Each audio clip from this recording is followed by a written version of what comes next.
जब सब कहते हो तो ये भी कह दिया करो मन से कि जिन लोगों ने विरोध किया, जिन लोग छूना नहीं चाहते थे, जो लोग उस हाथ का पानी नहीं पीना चाहते थे, जो बाबा साहब को देखना नहीं चाहते थे, लाचार होकर के उन लोगों ने अपने बहन की शादी करने के लिए तैयार हुए और शादी की। डरो मत। और बिरहा में एक गवैया है, तोप से नहीं डरता है, क्योंकि राइफल हो तो हमारे राइफल कोठा पर सर गई कही थे। ये भी कहा हिम्मत जुटाओ, खाली एक ही बात पेर रहे हैं, ये बनौला वो बनौला, लेकिन बताओ खाली बनौला ना, छोड़ के भी आओ।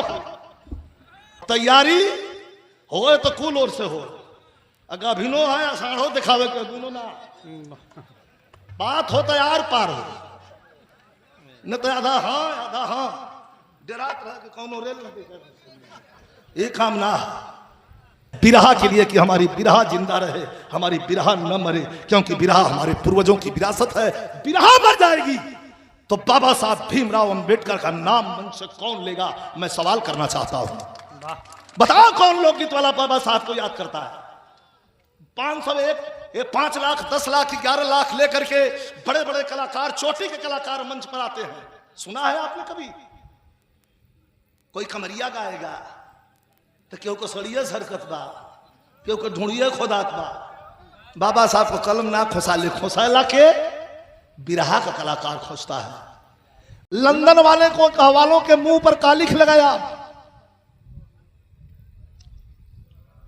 राम जन्म जी ने एक बात आपने और कहा, हाँ, हे दृष्टि से देखा जाता था यह जनता बिरहा सुनने के लिए जरूर बैठी है, लेकिन हमारे और आपके हिंदुस्तान के मुकद्दर और तकदीर की मालिक की जनता है। राष्ट्रपति अगर कुर्सी पर बैठता है, प्रधानमंत्री बैठता है, नेता बैठता है, मंत्री बैठता है, चाहे आज कलाकार मंच पर खड़े हैं, तो ये देन बाबा साहब की है और जनता जनार्दन की देन है। तुम्हारे पॉकेट में जो पेन है ये बाबा साहब की देन है। जो दौलत आज बची है उनके बदौलत बची है। और क्या ये कहना अतिशोक्ति नहीं होगी, मैं जानता हूं कुछ लोगों को बुरा लगेगा, मंच के माध्यम से, यूट्यूब का जमाना है, कोई जरूरी नहीं कि मैं कह दिया यही बात खत्म हो जाती है। जिन लोगों ने विरोध किया, जब सब कहते हो तो ये भी कह दिया करो मन से कि जिन लोगों ने विरोध किया, जिन लोग छूना नहीं चाहते थे, जो लोग उस हाथ का पानी नहीं पीना चाहते थे, जो बाबा साहब को देखना नहीं चाहते थे, लाचार होकर के उन लोगों ने अपने बहन की शादी करने के लिए तैयार हुए और शादी की। कहां भूले हो? ये कौन कहेगा? कहते हो तो दिल खोल के कहो, डरो मत। और बिरहा में एक गवैया है, तोप से नहीं डरता है, क्योंकि राइफल हो तो हमारे राइफल कोठा पर सर गई कही थे। ये भी कहा हिम्मत जुटाओ, खाली एक ही बात पेर रहे हैं, ये बनौला वो बनौला, लेकिन बताओ खाली बनौला ना, छोड़ के भी आओ। इसको भी कहो, ये भी कहना गलत ना भैया, ये भी कहना पड़ेगा। तो तैयारी हो तो कुल ओर से हो, अगर अभिनो है आषाढ़ो दिखावे के गुनो ना, बात हो तो यार पार हो, न तो आधा हाँ डरात रह के कौन रेल न ये काम ना। बात हो तो पूरा खोली हो, बात समझ लो। क्या कवि जी गलत तो नहीं? गलत तो नहीं ना? पॉइंट भाई जो मिला तो उस पॉइंट पर तो हम तो दाव पर पा जाए तो पटकर जरूर। वो हमारे लड़का लड़ी तब वो, और ये तो अच्छा है, मेहनती है भाई, बहुत मेहनत किया है। जब गाड़ी लचहरा लगल, राम दो गुल्लू गुरु बीमार हो गई, हमार कारवा चल दे रहा अब गाजीपुर से, अब हमार बनारस चंदौली घर द्वार हो गल है, लोग खिया पिया के जिया के तो जंगल से थे इहो निकल, तो रोज लड़े, रोज पटकी, रोज भागे, रोज लड़े, लेकिन पटकात मलात तो पटकाए वाला लड़वैया न लड़वैया होला। और आज ठीक है, विजयलाल को लोग खोजते हैं तो राम जन्म को खोजते हैं, ये विजयलाल से ज्यादा ऐसी खुशी और किसी को नहीं हो सकती है बिरहा के लिए कि हमारी बिरहा जिंदा रहे, हमारी बिरहा न मरे, क्योंकि बिरहा हमारे पूर्वजों की विरासत है। बिरहा मर जाएगी तो बाबा साहब भीमराव अंबेडकर का नाम मन से कौन लेगा? मैं सवाल करना चाहता हूं, बताओ कौन लोकगीत वाला बाबा साहब को याद करता है? 501, 5 लाख, 10 लाख, 11 लाख लेकर के बड़े बड़े कलाकार, चोटी के कलाकार मंच पर आते हैं। सुना है आपने कभी? कोई कमरिया गाएगा तो क्यों को सड़िया सरकत बा, क्यों को ढूंढिए खोदात बा। बाबा साहब को कलम ना खोसाले, खोसाला के बिरहा का कलाकार खोजता है। बाबा साहब को याद करता। फिर बाबा साहब के खानदान से खाली संविधान बाबा साहब ने मात्र बना करके हमको जीने आपको अधिकार जरूर दिया है, लेकिन मैं आपको वहां ले चलता हूं कि बाबा साहब के खानदान ने लड़ करके जंगे आजादी की लड़ाई भी लड़ करके जीत करके और लंदन भागने के लिए मजबूर किया था गोरों को। और मैं बाबा साहब के खानदान से एक बिरहा और आपको सुनाता हूं। आप लोग खूब प्रेम से जहां बैठो, यहां का तरीका है कही के ना होला, नई बाजार में कही के ना होला कि तनी बैठ जालबन तनी सुना लोगन। एक आध जाने जो ले चढ़ल रही तो ले ठीक रही हैं, थोड़ी बार में उतर जाई तो खुदा लंबे होत जाई। और ये बाबा साहब के सम्मान में पुरस्कार प्रदान किया गया। हमारे छोटे भाई हैं जी, बैठा भैया भैया बैठा 15 मिनट। तमाम क्रांतिकारियों के नाम हम जानल जाला।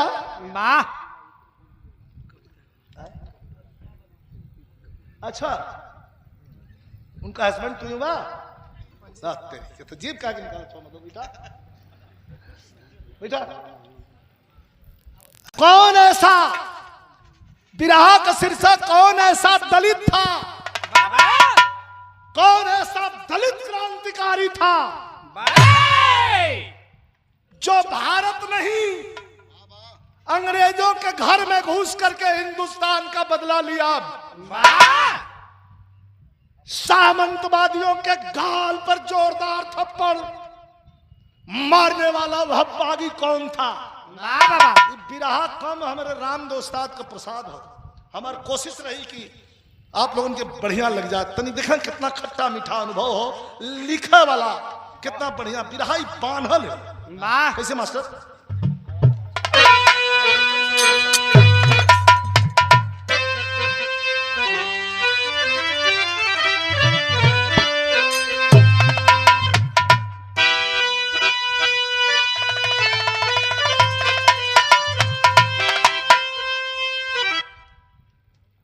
वो दिन याद करना पड़ेगा।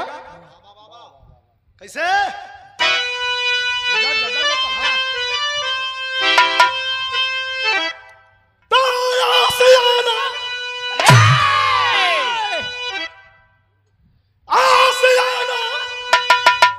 बगावत का चलता रहा,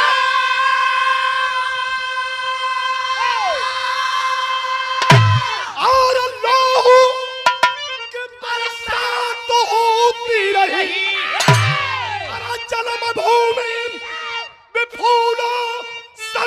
चल भरा अरे उन शहीदों की माला पिरोती रही, उन शहीदों में सरताज ऊधम रहा। शेर के घर में घुस कर शिकार किया, बाग जलिया कब बदला चुका ही लिया, जाके लंदन में डायल बवाल किया।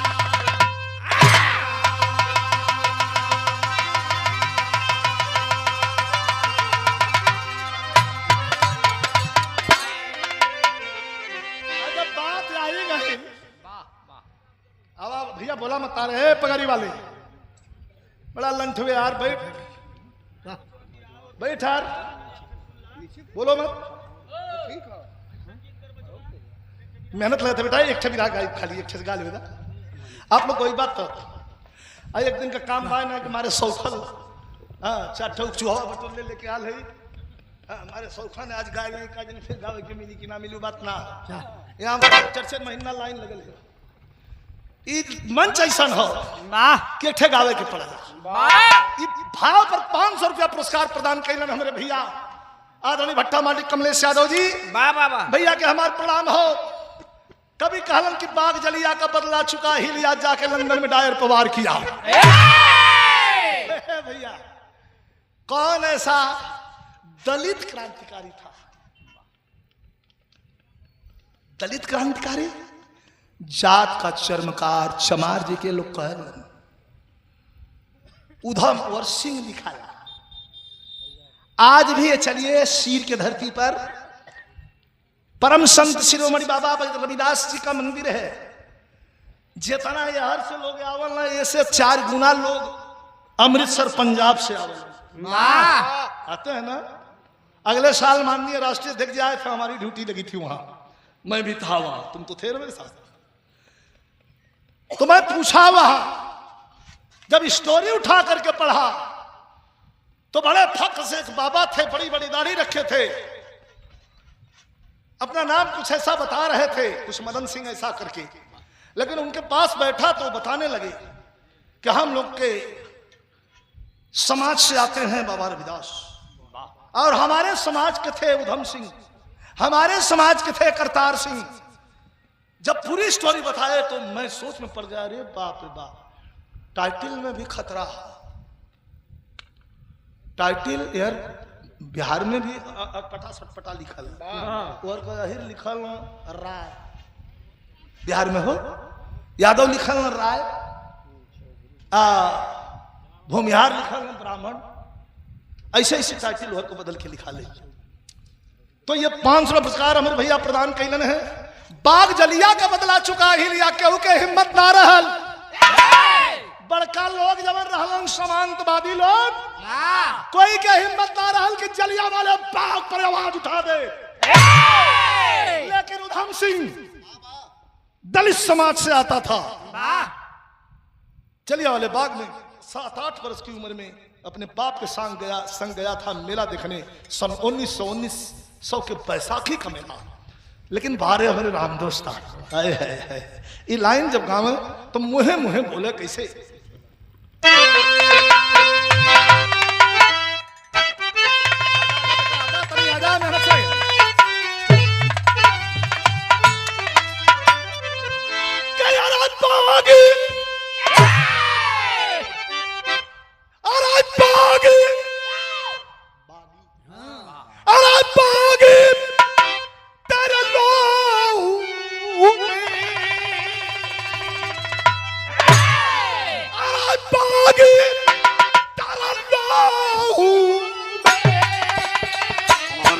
क्रांति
उसी का जो वतन के काम आता है। में बैसाखी मेला था, बाग जलियान में भारी हुआ मेला था। निहत्थे लोगों पे डायर गोली चलवाया था, निहत्थे लोगों पे डायर गोली चलवाया था। खून से अमृतसर के धरती को नहलाया था। 8 वर्ष का वो उधम सिंह दुलारा था। 8 वर्ष का वो उधम सिंह दुलारा था। बाग में गोली खाते बाप को निहारा था। गोली खाते बाप को निहारा था। खून न खाया कसम पीठ ना दिखाऊंगा। खून न खाया कसम पीठ ना दिखाऊंगा।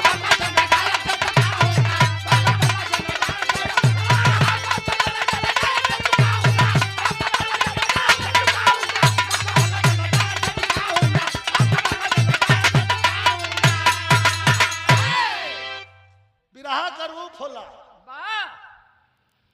गावत बिरहा गावत किस्सा कहानी तो दुनिया कह के निकल जाने। ये बिरहा ऐसा है कि देह में खून हो, देश के प्रति भक्ति हो तो हथियार मन कर उठा ले। ऐसा होवे कि ऐसा गुरु का हम चला भी है कुल बर्दाश्त होई कुल बर्दाश्त होई, लेकिन ही नहीं काम के साथ खिलवाड़ ना। दाव पर चढ़ल की फिर गोल मराइल तुरंत। अरे खराब हो गल नहीं सो गल तो ऊपर तो 20 केहू गा केहू चढ़ा के 20 गावा ऊपर चढ़ जा तब गई। ऐसा लोगन के हाल खोजीला जोर से बोला अस्किताब में तनी सा सुई ना लगल मरला की नहीं भाई समझ का 500 रुपया पुरस्कार हमारे चंदन पहलवान जो हमार छोटा भाई भी हूँ प्रधान पद का प्रत्याशी भी हूँ। ये कुल बिरहा ना गाई था। ये नई बाजार के धरती पर बिरहा कैसे गौली है कि अब ऐसे बढ़ियार मंच कहाँ मिली, ऐसे बड़का मंच कहाँ मिली। सुना दया सर हर जगह ना गाई थी को ब्रह्मास्त्र कमलेश भैया हाँ ये कुल ब्रह्मास्त्र वो ब्रह्मास्त्र 500 रुपया पुरस्कार प्रदान कैलन हैं हमारे कमलेश भैया भट्टा मालिक। आपके प्रणाम है।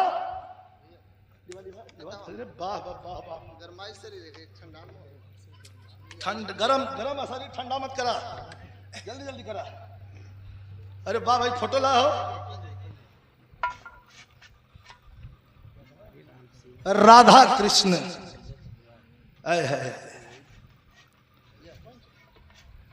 बरसाने वाली का प्यार और कृष्ण का समर्पण ये दुनिया में उदयमान भी है और विद्यमान भी है। यह मंत्र है राधा रानी की मंत्र और भगवान कृष्ण की ओम नमो भगवते वासुदेव आए नमः। राधा रानी राधा रानी राधा रानी 5 बार खाली आदमी दिन भर में बोल दे, जिंदगी में कभी करे धन का कमी ना हो तो क्या आजमा के देख लिया। नहा के बिना भोजन किए बासी मुहे और 5 बार राधा रानी राधा रानी राधा रानी आंख बंद करके कह दे। आज शक्ति ने है वो धन की कमी अगर जिसको है वो इस मंत्र का उच्चारण करे। मैं प्रणाम करता हूँ भैया के अपने संजय बाबू के। संजय भैया लिया के बहुत बढ़िया फोटो देहलन, पूरे पुरस्कार भी देहलन। और राम सिंह के तो कोई जवाब ना भाई। आज अपने और बैठल हूँ राम सिंह खातिर जितना बिरहा जगत के लेडीज हैं कुल हाँ करे। अरे भैया अपने मन बहुत प्यार करती हैं सब आपसे, हम लोग भी करते हैं। तो जलिया वाले बाग में सन 1919 से बैसाखी का मेला लगा हुआ था। एकदम फलेवर है उस्ताद वाला गाना से लेकर डायलॉग तक। सन 1919 के बैसाखी का मेला लगा हुआ था और जलियांवाले बाग में 2500 लोगों की उपस्थिति हुई थी। जनरल डायर को पता लगता है और बुला करके सिपाहियों से आदेश दे दिया फायर। तर तर तर तर तर तर तर गोलियां चलने लगी। जैसे आप लोग बैठल हुआ यही तरह लोग अपन मेला वाला देखत रहलन। कोई जिलेबी कीनत बा, कोई कुछ कीनत बा, कोई खुरमा कीनत बा, कोई पापड़ कीनत बा, कोई कुछ खात बा, कोई फीता ऐना न कही है मेला में निकाला सब कीनत बा। और तब तक गोली चले लगी, लाशें गिरने लगी। कितना भैया बैठल हुआ बड़े बड़े लोग रहलन जे अपने के बहुत बढ़िया फलाना सिंह लिखला टेंगारी सिंह परिवार के लोग रहलन। भागे में गोली पेट सीना में भी खाए कर जौन बात तो तकदीर ना मुनासिब भई, पीठ में गोली खा के इनार में गिर के जान दे रहे लोग। लेकिन वही में थे दलित बिरादरी का आदमी आया था करतार से, अपने 8 साल के लड़का के लेके आलन, जान गईलन, गोली चला लगल, वीर रस के विराह में करोड़ का पॉइंट हो, गोली चला लगल। एक बाप के मन में बेटा के प्रति क्या भाव होता है, अपने 8 वर्ष के लड़का के अपने छाती से लगौलन और लगा के पहले रोवलन और रोवले के बाद पकड़ के पीठ के पीछे अपने दबा ललन, कहलन कि पुत्र मेरे पीठ के पीछे से बाहर नहीं आना। क्यों पापा, क्यों नहीं बाहर आओ? पापा मैं मेला देखने आया हूं पापा। ये कैसे पड़ाका बज रहा है पापा? कहा बेटा ये पड़ाका नहीं है, जान गए करतार सिंह कि अब तो मैं मारा जाऊंगा। इतने में जनरल डायर की चलाई हुई गोली 1 2 3 नहीं 4 नहीं 8 गोली ताड़ ताड़ ताड़ ताड़ ताड़ ताड़ करतार सिंह के छाती को पार कर गई। गिरने लगा करतार सिंह। एक बाप बेटे के लिए क्या करता है, गिरने लगा करतार सिंह। मेरे बेटा को गोली न लगे, है अपने पिठिया के नीचवा लइकवा के दबा के सूत गई।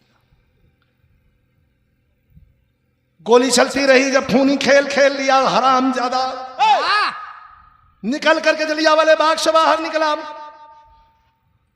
थोड़ी देर के बाद सरकते सरकते वह लड़का बाहर निकला, अपने बाप के लाश के नीचे से खड़ा हुआ, चारों तरफ देखा, लाशों का ढेर लगा है, 2500 लोग मरे। अपने बाप के लाश की ओर देखा और देख करके साइलेंट हो गया। आदमी का दिमाग ना काम करला तो आदमी साइलेंट हो जाला, आज ढेर साइलेंट हो जाला तो इहो हम देखले हैं कि वो आदमी आत्महत्या करेला। साइलेंट हो गया, भागा घर, दादी माँ का दबाव, पढ़ाई शुरू किया, इंटरमीडिएट तक स्कूल जाता, स्कूल आता, स्कूल से आता, स्कूल जाता, बस यही चल रहा है। धीरे धीरे उम्र 19 के पार हो गई, इंटरमीडिएट की परीक्षा पास कर लिया है। एक दिन भगा जैसे पागलपन का दौड़ा वाला, भाग करके क्रांतिकारियों के खेमे में पहुंचा और जाकर के खड़ा हुआ, कहा कि मेरा नाम उधम सिंह है। क्रांतिकारियों ने कहा तू दलित है, बाहर निकल। ये लड़ाई दलित नहीं लड़ता, तनी मनी सतावल नागल है हिंदुस्तान का दलित। अरे लड़के बाहर निकल, तू क्या लड़ेगा? का जनरल डायर को मारने की कसम खाया हूं, थोड़ा हंस के मरल, तू झापड़ भाग सारे। जनरल डायर के मर, अरे सारे उछल कर लंदन रे, मर सारे क्या रे, चल 4 आदमी का लाठी, 1 आदमी का बोझ, ठेल ठाल के लोग बहरिया गल, भागल वैसे तुरंत। अब भाग के आयल समाज का ठुकराया हुआ, दलित बनाया हुआ, और भाग करके आया स्टेशन पर, और स्टेशन पर ट्रेन लगी थी, ट्रेन ना पता कहां जाएगी, ट्रेन में बैठा और बैठ गया तो ट्रेन चालू हो गई। और आखिरी स्टॉपिंग पर जब ट्रेन रुकती है तो स्टेशन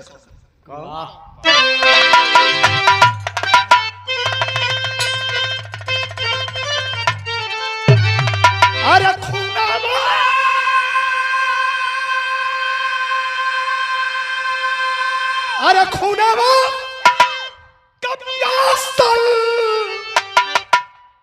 उधम सिंह का मनावा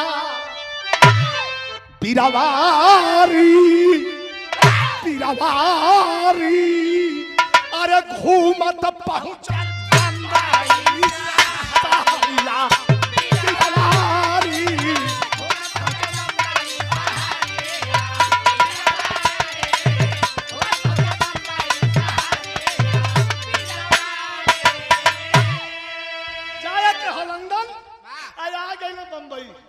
समुंदर के किनारे बैठ के चिंता में डूबल हो कैसे मारो। तो फिर एक मुलाकात होती है। ये लड़की कौन थी? कौन थी ये लड़की? कि धनपतराव से बाबा भीमराव के खानदान से, वही उसी समाज से धनपतराव सेठ की बिटिया, जवान बिटिया रेखा, धनपतराव से रेखा की कुना सगरे में आईली और गोरी लड़का नवारी जब देखा ना उधम से फिर क्या नया नावा रवानी सगरे में मारे किला करिया। तनी कहानी साफ हो जाएगी। समुंदर के किनारे बैठल हुवन, समुंदर के पानी में झांकत हुवन उधम सिंह। एक लड़की 3 फैक्ट्री का मालिक धनपत राव सेठ का बिटिया रेखा समुंदर में अपन बोर्ड लेके, मोटर वाला बोर्ड नहीं आ, झिझरी खेलत बा।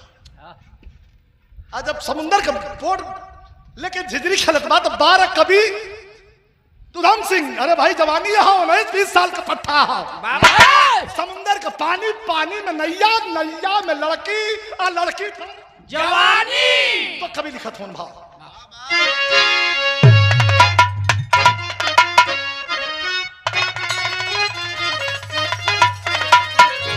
थोड़ा सा नीचे कला गुरु, थोड़ा सा नीचे कराओ बस, ज्यादा नहीं।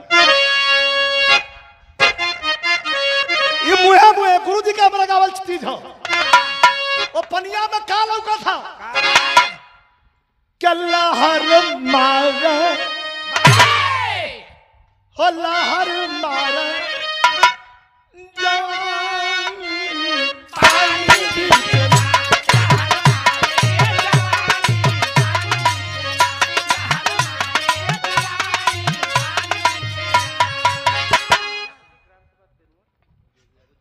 जोगी यादव जिला पंचायत सदस्य के सम्मान में हमारे संदीप यादव की तनवट की धरती से संदीप प्रजापति जोगी भैया के सम्मान में 500 पुरस्कार प्रदान किए गए। भैया अच्छा अच्छा दे दो, धोदल ले लो बाटा में हलो जो धान छिट अपन जकर मन करे पी धा दो तो धा दो चार को फेंक दो, चक्के और फेंक दे। तन दिखाई भाव निकल जाए तो काम खराब है।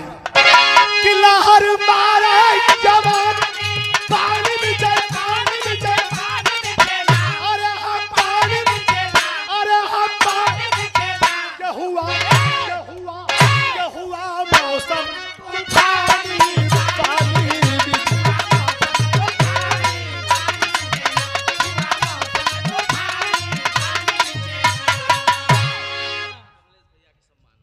और कमलेश भैया के सम्मान में चंदन यादव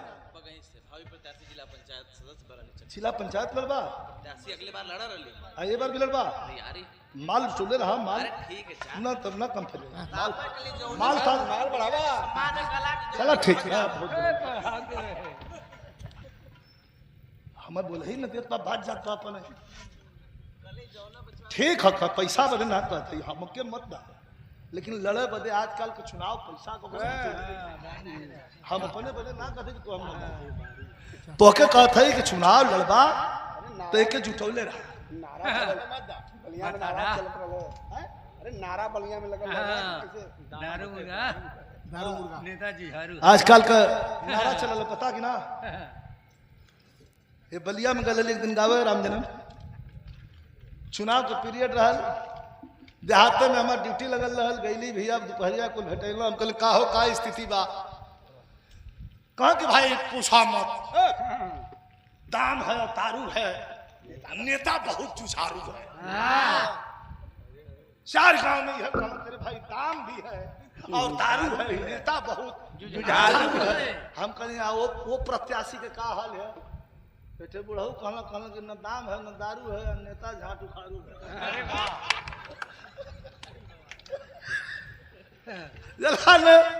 तो ऐसे हम कहने हैं कि पैसा भैया जुटौले रहिया, हमको बतिया खियाल पड़ गई ऐसा न लोग नारा लगाओ, पैसा जरूरी है।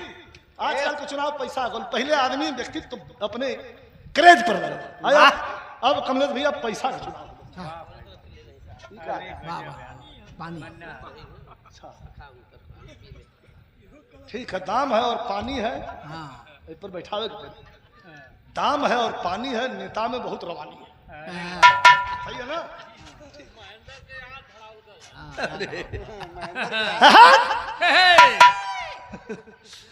लड़के लड़की उधम सिंह बैठल हुआ बाबा करण रे दवाई पड़ी मन बढ़ू लौका था कोई हाथ रोक ले यार भयल का मास्टर का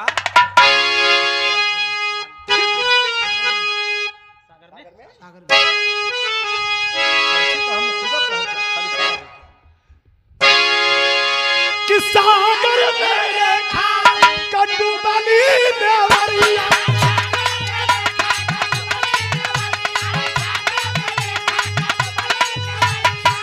अरे सागर मेरे कटु बली नेवरिया देखा मदरिया डूब गई बागी उधर से कपाली नजरिया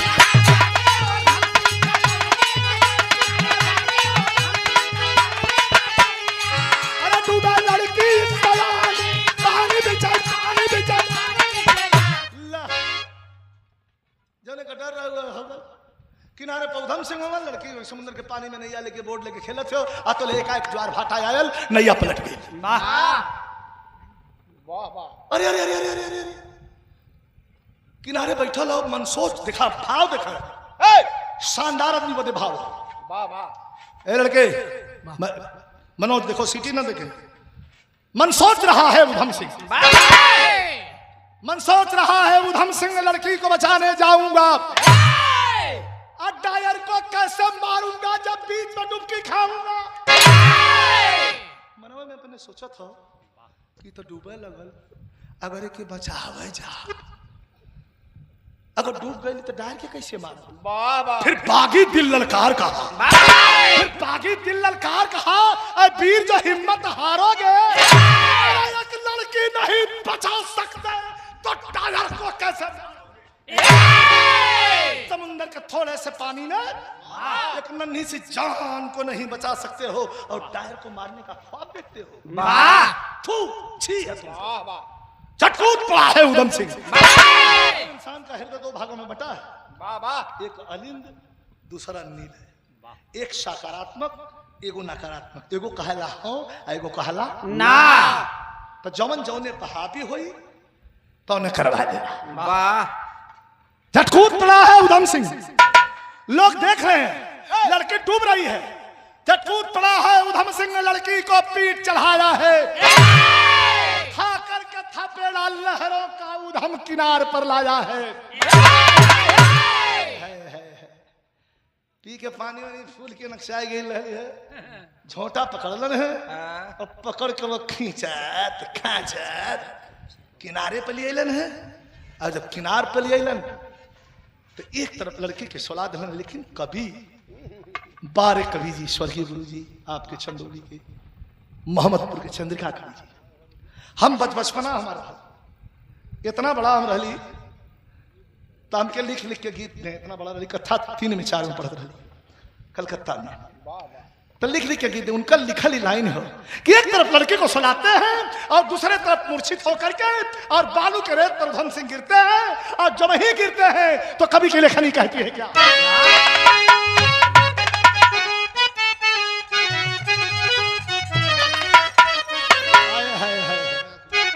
हालांकि काला पत्थर फिल्म का गीत रहा कि अरे हमको विसाथ लिया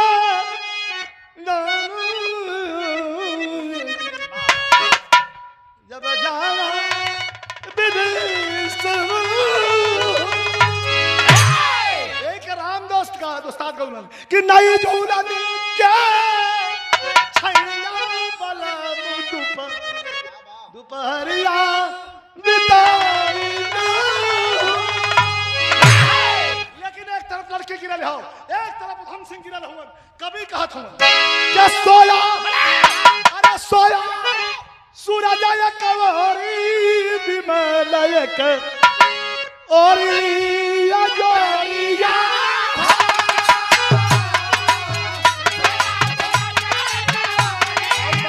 बना के बेटा आओ बना के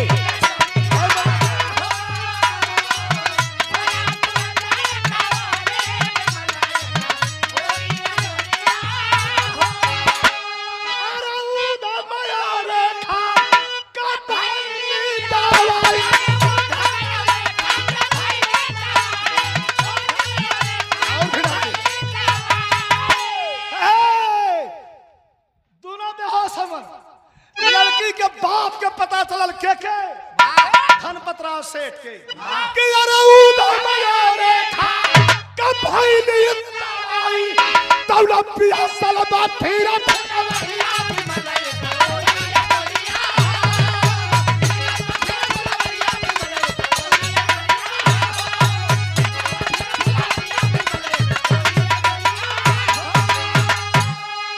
लड़की के बाप अइलन और उठा के दोनों के उठौलन लेके गैलन दवाई दिउलन टांग के बगलिया वाला कुल बतौलन कि यह लड़कवे बचौला सा लड़किया तोहर ना बचत मर गई हो वाह अच्छा भला आदमी रहलन लिया गेलन दोनों का दवाई भाई ठीक हो गईलन अब फ्लैट में उधम सिंह काला साला कहाँ फसली ये लाइन पर 500 रुपया पुरस्कार सोया सूरज एक बोरी बिमल एक बोरी हजरिया कभी का उपमा हो कभी का उपमा हो कि एक तरफ सूरज सोया है एक तरफ हजरिया सोई है 500 रुपया पुरस्कार प्रदान कैलन है यह हमारे जिला पंचायत सदस्य पद के शानदार उम्मीदवार हमारे छोटा भाई जोगी यादव जी ये लाइन को प्रदान कैलन भैया बहुत बहुत नमस्कार प्रणाम हो और अगल बगल पुच्छल तारा सब बैठे हे! बैठ के बड़ा चिंता में हुआ कि लंदन जाए के हो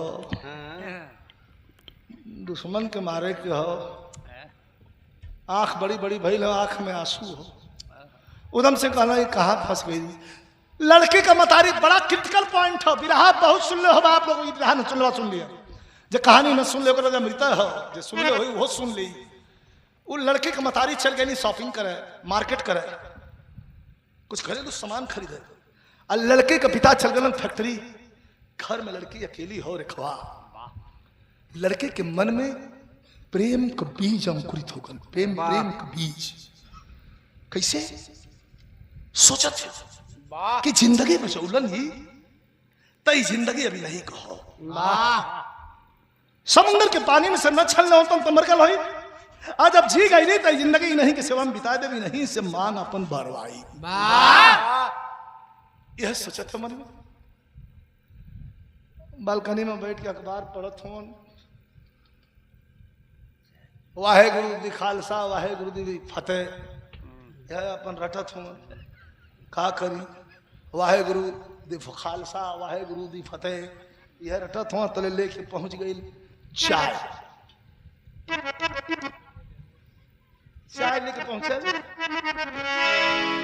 जाके दिखाई है हम बताई ला कि छुरी में एक तरफ धार प्लेट में दो तरफ धार अकारी में 3 तरफ धार मेहरारू में चौबगला धार ले अरे कितना जरा से धरबा भर काट लिया कितना बड़ा गुण न हो अरे कितना अरे भगवान के आदमी के गढ़े में खाली राम जन्म 6 मिनट लगल मेहरारू के गढ़े में जान तो क दिन लगल 6 दिन ये तो बड़ा उबड़ खाबड़ गढ़ की तरह तो से क्यों पूछला फालतू कहीं पर्वत कहीं पहाड़ कहीं खाई कहीं गुफा अरे बाप रे बाप अरे कितना ना कितनी बिजली अंगुरिया काट लेनी अरे यार मार मारा मालिक मार दोस्ता अपने पद का गरिमा का ध्यान रखा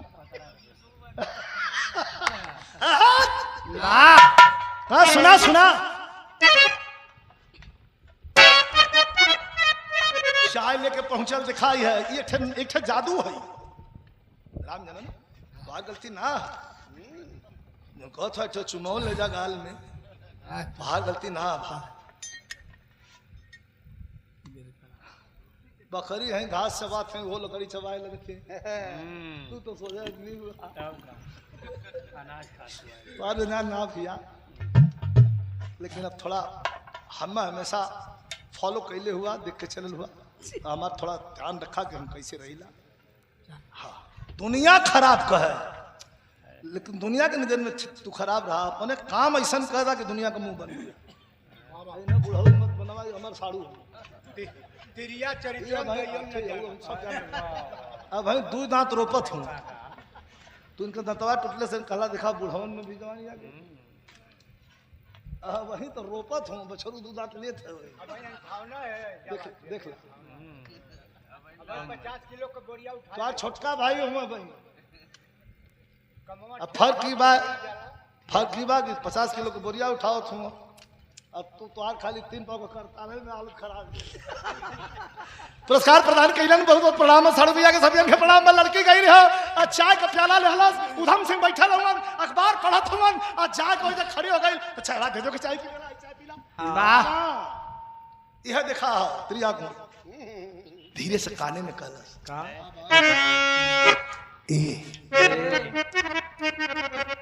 उधम सिंह चकबका हाँ कौन क्या कह के पीले रे पागल कुर्सी पर सब उठ गए ना कहा क्या है चाहवा ले रहे कह कि पीले रे पागल क्या पिला रही हो कह कि पीले रे पागल सुरही भरा जाम है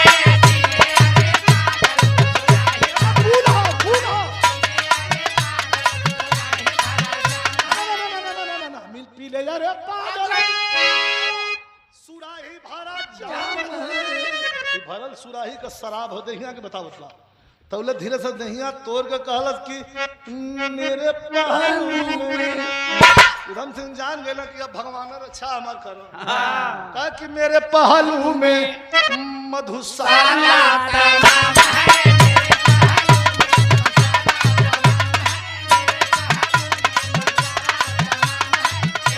लड़की क्या बिना प्यार का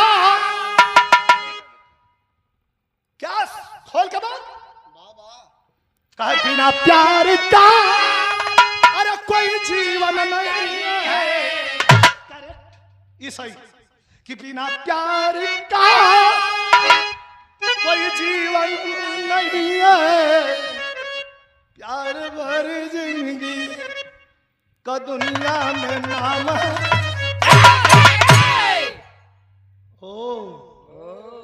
खड़ा भइल उधम सिंह कहलन सुना यहाँ बात हो ए लड़की कि जाम जबरी पिलाना बुरा है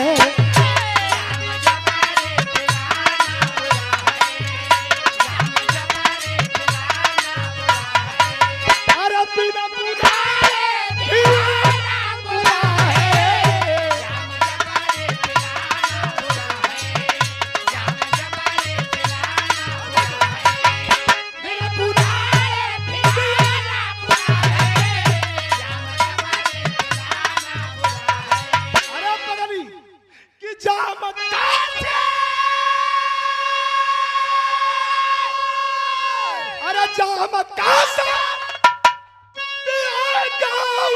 पागल अरे जो कि खून कब दास्ता हुआ है ऐसा करी तो ना बोले कि तीरा हरदम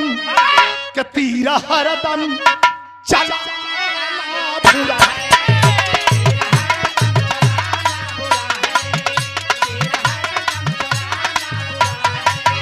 चूका निशाना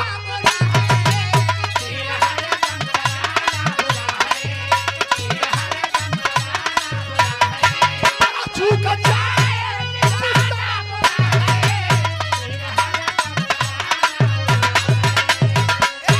500 रुपया पुरस्कार लाइन को प्रदान कैलन भट्टा मालिक और हमारे भैया आदरणीय श्री कमलेश यादव जी भैया प्रणाम बा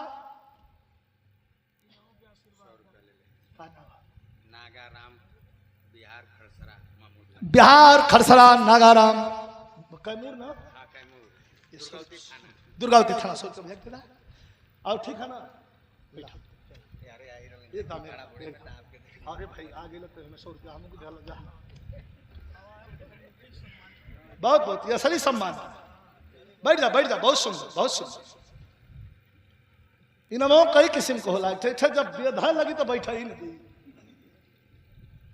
एक होला कि चला 500 देना चल जा घर ये दोनों में बड़ा अंतर है इनके अच्छा लगा लो कुछ तो भाई प्रणाम हो भैया के सब कला रे पागल लड़की तू क्या बात कर रही है रो लगल आंख से आंसू गिरत हो कहे एक बात हो कहे का काम करा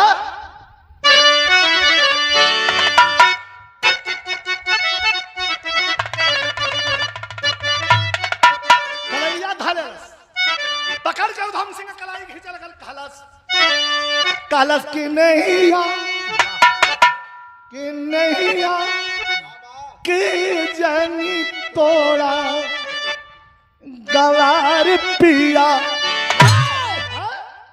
कहा कि जीवन बनाला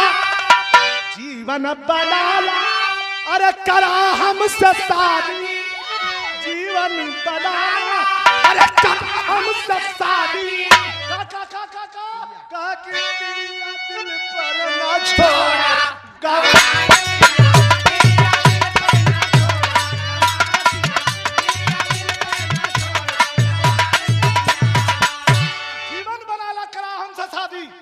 घाटा का सौदा ना है सुना है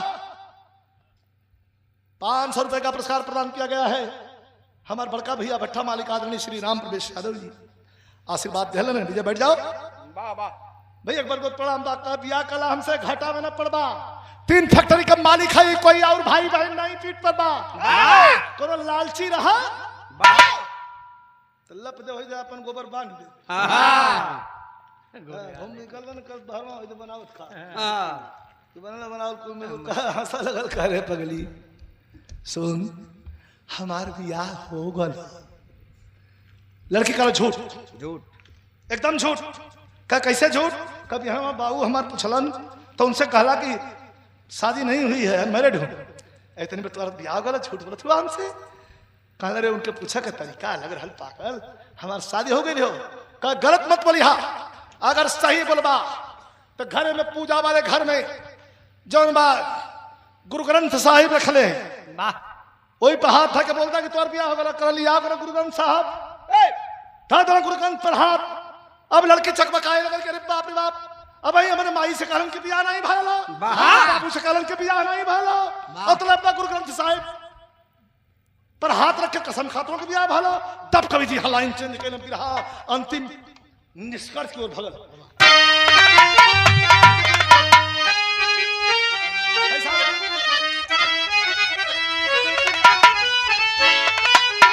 जवानी जिसकी बागी बन गई अरे जवानी जिसकी बागी बन गई अरे बाधा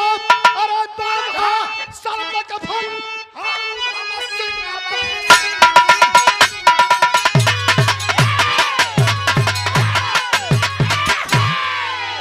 सर पे कफन है उधम सिंह बैरागी जवानी जिसकी बागी बन गई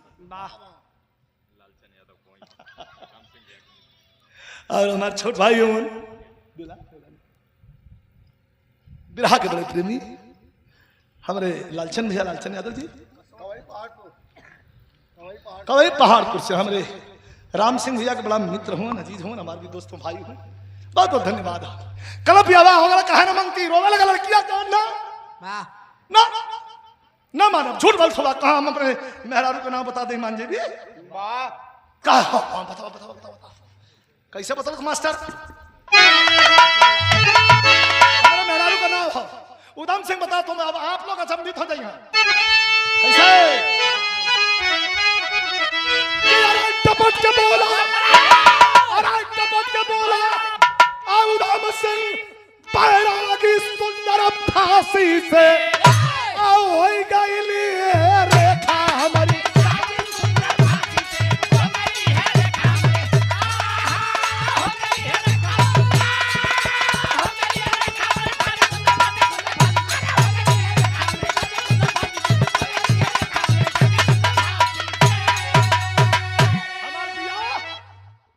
हमारे दुल्हन का नाम फांसी फांसी गीता सीता नीता पूनम परिणीता मंजू ऐसा नाम बहुत था हमन के घरे बहन बेटी का ये फांसी के करना आपके रख ले करे पागल कि जन्म से अधिकार हमारा अरे जन्म से अधिकार हमारा हमको जाना है अब बाप का बदला टायर को अब गोली मार चुकाना है सर पे कफन बांध के निकला हूं गिरा 3 मिनट हमारे हो मेरा मेन निष्कर्ष है कि गौर से सुनिए बहुत बिरहा लगन सुन ले हुआ आजकल तो घाल में जोल में घाल में समझे में ना आवत हो इकुल रचना कल लंदन जाऊंगा जनरल डायर को मारूंगा उसके बदले में वहां की सरकार हमें क्या देगी? क्या? सजा, फांसी। वही मेरी दुल्हन है। उसी के साथ अंतिम मेरी चाहे सुहाग रात हो या चाहे मेरी कयामत की रात हो। वाह। सो लड़की कह रहे रे बस बस बस बस बस बस बस बस बस बस बस। अरे ये तो आजादी का दीवाना है, मैं इसे जुल्फ में अपना बांधना चाहती हूँ। तो sorry sorry sorry sorry sorry sorry sorry जाके हाथ जोड़े लड़की कहत करी बाप रे बाप, इस देवता को पहचानने में काहे लेट भय? वाह वाह। का नाम ब्याह करवा मत करा, दोस्त बना लो। कल लड़की का लड़का दोस्त कह हाँ दोस्त बना ला, फायदे में रहा। वाह। कह बहुत घाटा और फायदे की बात करती है, चल तुझे दोस्त मान लिया। कल लंदन जाइबा कहे हाँ, डायर के मरबा कहे हाँ, कह जाए बदे पैसा नहीं कह बस मुंह बना दिला मुंह, हम मदद कर। अपने बाप से कह के हम पासपोर्ट वीजा बनवाई, हम तो के लंदन लिया चलब। अब तोरे दुश्मन जनरल डायर के सीने में तोरे हाथ से बारूद भरवा दे, तब तो धनपतराव सेठ का बिटिया नहीं तो हम दूसर कुछ समझ लिया। साजी का बाबू अइलन जाके रोवे लगे, पापा पापा मैं लंदन जाऊंगी। कल लंदन वाले खुद आए कि यहाँ नाक में दम कैले हो बहनी, तो लंदन का कर जाएगी? कह पापा मैं टूर पे जाना चाहती हूँ पापा। कह टूर पे का कर के अकेला कहा जाए? कह ये मेरा फ्रेंड है ना। धनपतरा सेठ ले जाके अड़वा कहना कि भाई बेनवा समुंदर में से छानल सा आज तुम्हार फ्रेंड हो गल, ले जाके हर दूसर बैंड धरा दिल, समन छाती पीट के उलट जा पुल दौलत ट्रस्ट में चल जाएगी। तो वहीं अच्छे पेट पोषणी बेटा हो चाहे बेटी हो। कह पापा मैं इतना भी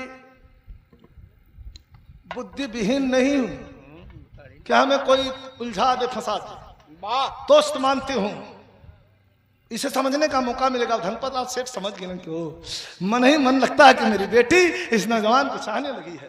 ठीक है ठीक है ठीक है बेटी, तुरंत पासपोर्ट वीजा बनौलन है और दोनों के वहां से विदा कैलन है।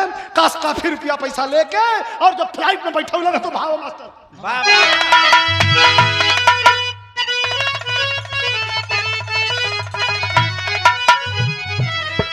और बढ़ी और बढ़ी।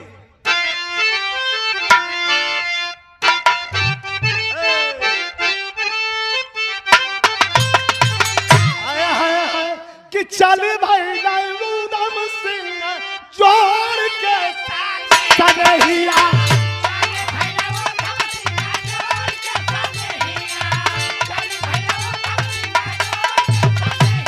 अरे संगवा मेरे खा चलनी बन के मदद का।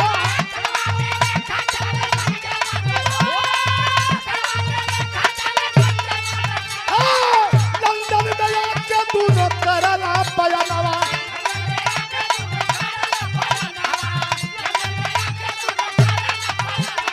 फोटो स्टूडियो खोला आउट सबा।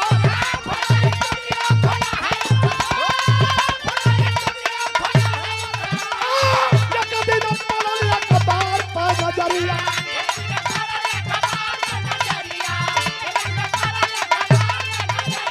मीटिंग में आया के दयाल मिलल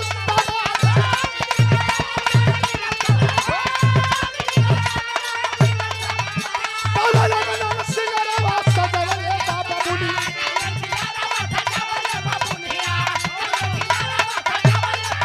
अरे पगड़ी मारी बार बार बाबा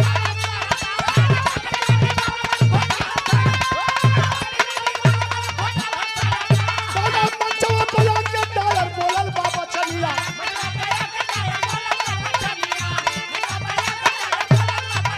अरे डायर हजारों लगन के नहीं दिया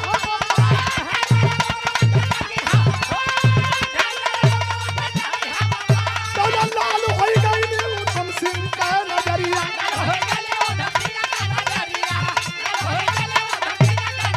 अरे पगड़ी सरवाल बार निकाला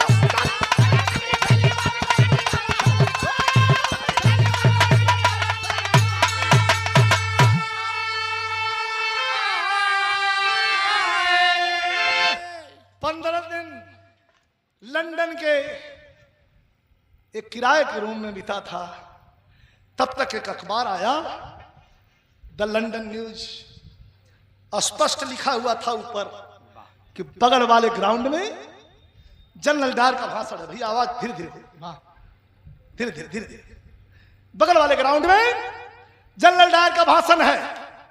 रखवा ललकर लश्करात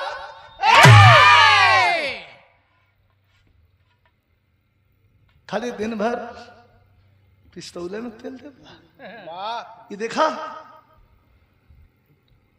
आवत था दुश्मन पगड़ी बनिवाल पर खोस करके पत्रकारों का वेशभूषा बना करके और आ करके आगे वाली सीट में पत्रकारों की सीट पर बैठ गया। जनरल डायर आया हवा की तरह तूफान की तरह लंदन के ग्राउंड वाले मंच पर पहुंचा। जैसे ही मंच लगल हो यहां से वहां तक लगल अफरा तफरी करे लेफ्ट राइट करे लगल और कॉर्डलेस माइक लेकर के ललकारने लगा कि मैं वही जनरल डायर हूं जो हिंदुस्तान में कुत्तों की मौत मारा था 2500 लोग। मैं वही जनरल डायर के नाम से मैं प्रसिद्ध कम हूं, जलियांवाला बाग के नाम से ज्यादा प्रसिद्ध हूं। लाल हो गए उधम सिंह का आंख पकड़ी से रिवाल पर खींच के चढ़ा लहलन टाइगर खड़ा हो गया। आवाज देने लगा भारत माता की, भारत माता की, भारत माता की। गोली दूठा सिस्टम पर एक थे पट्टी का धड़ाम से गिर गए जैसे काटल पेड़ा राग दौड़लन सिपाही पिस्टल लगौलन गोली चलावल चाहत हूं पट्ठा पंजाबी हंस के थमा दलसी है। पिस्टल कहे कि सरेंडर करता पकड़ रहलन। अरे खवा भाग पर आके अपने रूम पे आ गई पकड़ के लेके गईलन टार्चर कैलन। कभी के लेखनी वीर रस के बिरहा में कुछ करो रस का पॉइंट हो और ऊपर से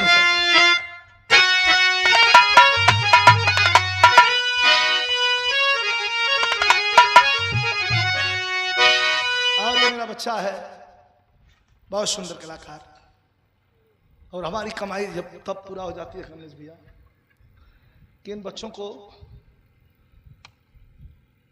कोशिश करके स्वामी जी का आशीर्वाद लगा और अपनी तरफ से हमने भी बहुत कुछ समझाया सिखाया कि घबराना मत। ये 2 साल तक बिल्कुल बंद था, मेरे पास था, कोई रोजगार कार्यक्रम नहीं था, मैं था अकेला। मैंने कहा कि तुम घबराना मत, जो लोग हंस रहे हैं यहीं से रोज तुम्हारी गाड़ी निकलेगी गाओगे, वही हंसने वाले लोग नजर चुराते फिरेंगे। आज वही गति है। कोई छोटा बड़ा कलाकार जिससे हो उससे गवा लीजिए, सबका जोड़ है। एक बार ताली बजा के इसका सम्मान करिए। प्रमोद लाल यादव बनारसी मेरा शिष्य तो यही है, मेरे बच्चे के बराबर है और हम हर एक गुरु हर एक पिता यही चाहता है कि बेटा बड़ा हो गया तो कम से कम मेरा कुछ सहारा करे और ये सहारा करता है। ये वो सहारा नहीं और सहारे की जरूरत नहीं है, एक सहारा कि बिरहा कमजोर ना हो। बिरहा में लोग कहलन कि फलाना गौया फलाना गौया फलाना गौया फलाना गौया। हमसे कहलन तू का कमेले हम का यह कमेले। ऐसा ऐसा हमारे पास 100 ठे से ज्यादा बढ़िया चेला हूं। बिरहा में केहू को जोड़ो, हमके छोड़ दा, हमके बंद करवाई पार्टी में खड़ा कर दी, केहू से गा के कुल निकलना दी हम तो दिन से करताल रहे। यह हमारी कमाई है, यह हमारी जमा सर्विस है। बहुत बहुत धन्यवाद, शुभ आशीर्वाद, खूब गाते रहो। बड़ों का सम्मान हमेशा करते रहना, माता पिता का आदर करना और समाज में किसी को भला बुरा अपने मुंह से कभी मत निकालना। तनी केहू गलतियों कह दे तो नजरअंदाज कर दे देना। शुभ आशीर्वाद। तो इधन बतौले कौन गुरु मंत्र से कम ना नया लड़का हुआ केहू के पट पर कुछ बोल दिया बड़का गौया वही गौया कुछ हुआ नाम ना ले राम जनम नयका युवा गैया। इतना बदतमीजी का बोली उनका। मैं तो बड़ा चक्कर में हूं कि लोग बर्दाश्त कैसे कर रहे हैं। इतना बदतमीजी से भाषा बोलते हैं। भाई मंच मिला है, माइक मिला है, मजाक कर लीजिए, प्रेम से बोलिए, हंसा दीजिए, लेकिन कुछ ऐसी बात मत कहिए कि किसी के हृदय को टच कर जाए, किसी के दिल को दुख लग जाए। लेकिन ये मानने वाले हैं नहीं, साले विद्याविहीन है, पढ़े लिखे तो हैं। समाज खूबसूरती से चलता है, समाज दहशत से नहीं चलता है। तो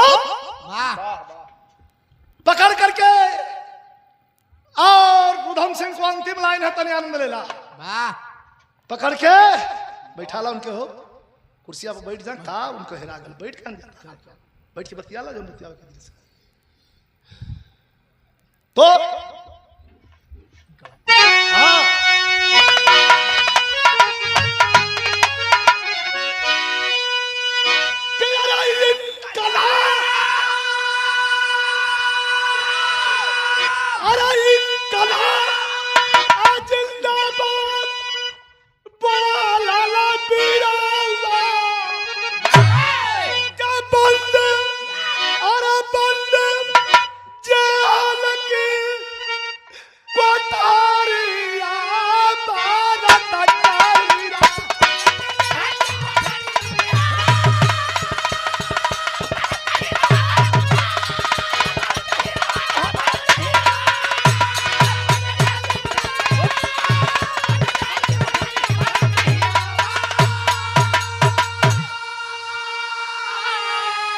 था इनकलाब जिंदाबाद बोलल बिरवा आज हुआ पैसा कमाए को होड़ लगल हो राम प्रवेश भैया कि कितना हम पैसा कमा लें परिवार संतुलित हो जाए, लेकिन वो जमाने में होड़ लगल रहल जान देवे का कि पहले हमार सीना पहले हम गोली खाई तब जाके देश की आजादी मिलल। हर वर्ग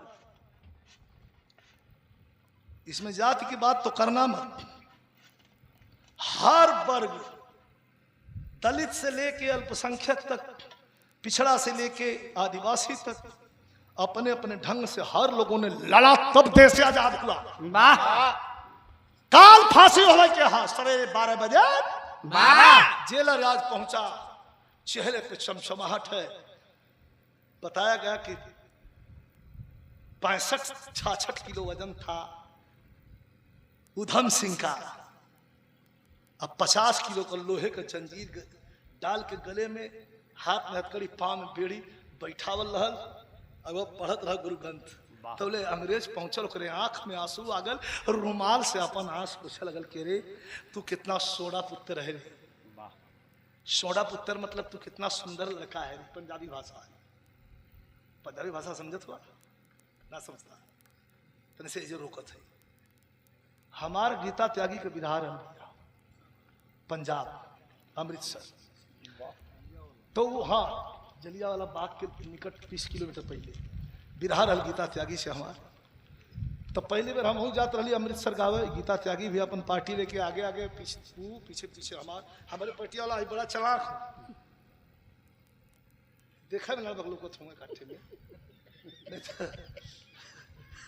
हम बड़ा चलाक। तो ये क्या कहला कि अब वो मशीन लगल है स्टेशन पर संवेदनशील एरिया है ना, मतलब कोनो संवेदनशील सामान न लेके निकल जा पंजाबी के ड्यूटी। तो हमारे पार्टी वाला मशीन के बगल से अपन करताल वाला बगल लेके निकल गई ना सब मशीन नहीं पौलस। आ गीता त्यागी के पार्टी में जाने इतना बड़ा रहा फौदार पाड़े करताल ले ले वही मशीन में अपन हालत मारो। आ तो ले पंजाबिया मारत बचू तो एक डंडा का इसमें क्या है जी, अरे मार के हवा में कुछ नहीं बड़ा बड़ा बुर्बक बड़ा हो मार दिया। अरे साला सोला क्या बोल रहा तू, ए साइड कर इसको, क्या है निकाल इसमें से, निकलना तो में से करताल करना जरा इधर दे। तो एक चथा भाव था वो देखल कतरी सही बाबा ये तो गोली है, इसका मिसाइल किधर रे जिससे छूटता है ये, इसका मिसाइल किधर। एक लपाटा फिर फिर मार दिया कल साला इसका मिसाइल किधर है। तो गीता त्यागी आगे नहीं, अरे सर ये करताल है कहे थोड़ी साइड हट उनके डांट डाला साइड हट गई। इनके खाली खजुबो कर तो फौदार कर कहे क्या है बोल। हाँ हमके कलस की साला 11,000 का चालान कटेगा।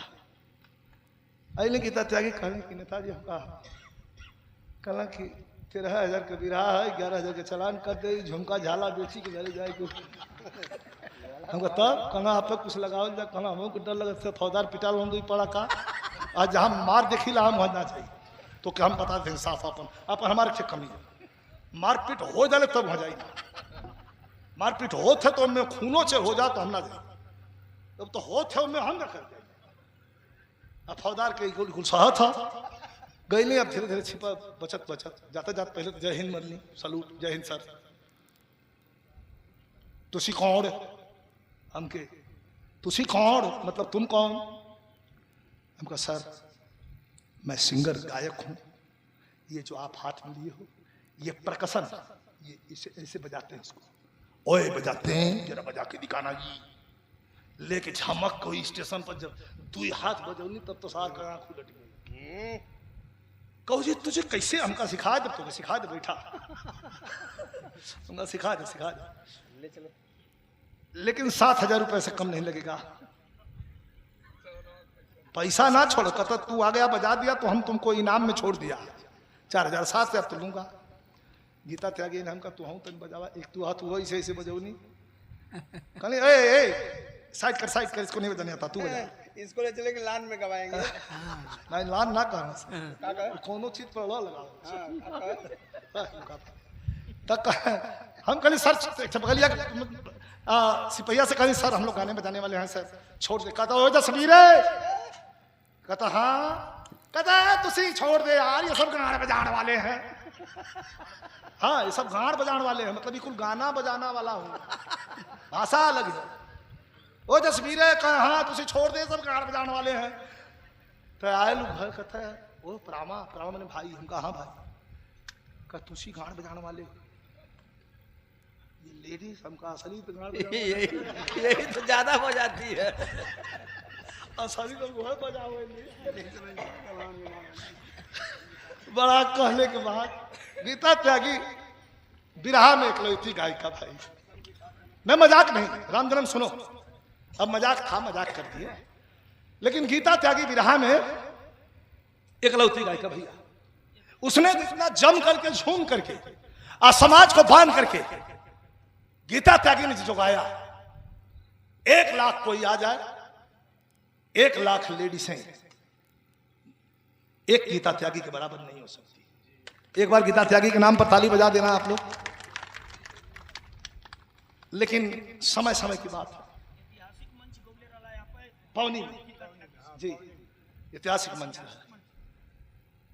रिकॉर्ड टूट गया 50 भयंकर जाला में 25,000 से ऊपर भीड़ गया। गीता त्यागी ब्राह्मण बिरहा, उसने बिरहा को बहुत कुछ दिया है इसीलिए सलूट करता हूं। पहले मजाक कर देनी है, इसे भी हमारी तो दोस्त भी है, हमारी भौजाई भी लगती है, हम तो मजाक करते हैं आप तो जानते ही, तो आज भौजाई नहीं लगी तू मत तकावर दिखा चला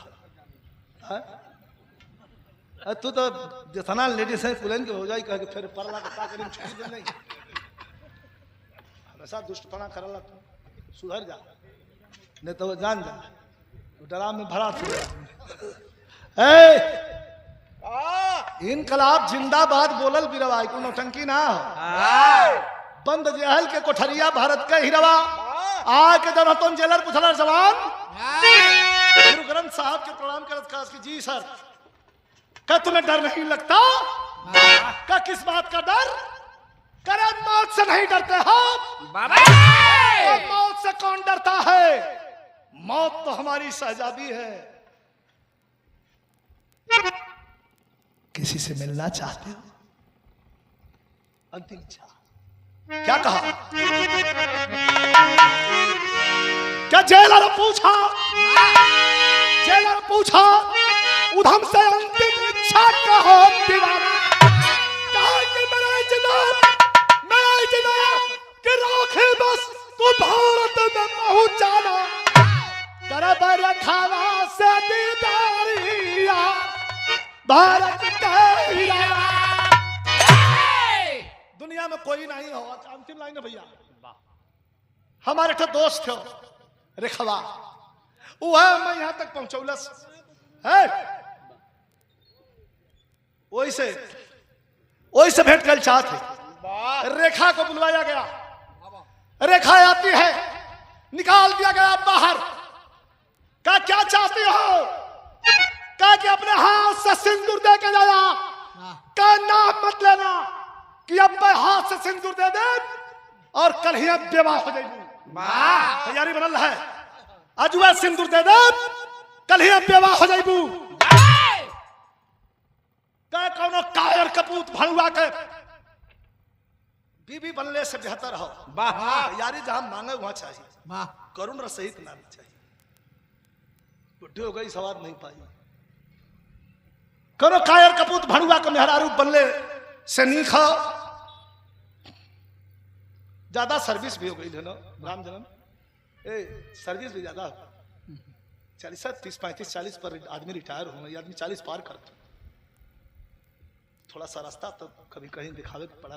वाह हम माने के तैयार है ना। सांस जब तक है तब तक न माने। एक्सीडेंट वाला मर गए छुट्टी हो जाती। फिर जब दर्शन कर गई तो कहली कि देना तो सम्मान दे देना, वरना इस जान की जरूरत नहीं है। जान नहीं चाहिए, सम्मान समाज में चाहिए। जब सम्मान नहीं तो जान रहेगी का करी। कहा कि जो पद पर खड़ा है ये वहदा के गिरे मत दिया। ये स्वामी जी से जाके साफ कह दे। हंसा लगना, कहा कि जो ना गिरी तो जेल पूछा उधम से अंतिम इच्छा का हो दीवाना। कहा कि मैं चिता के बस तू भारत में पहुंचाना कि करब रखवा से दीदारी जा।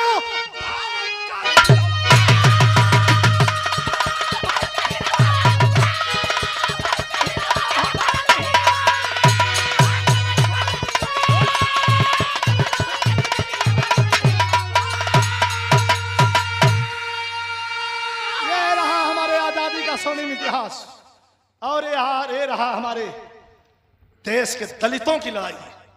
दलितों ने खाली आजाद भारत को जीने का तरीका नहीं दिया, गुलामी से भी छुड़ाया है।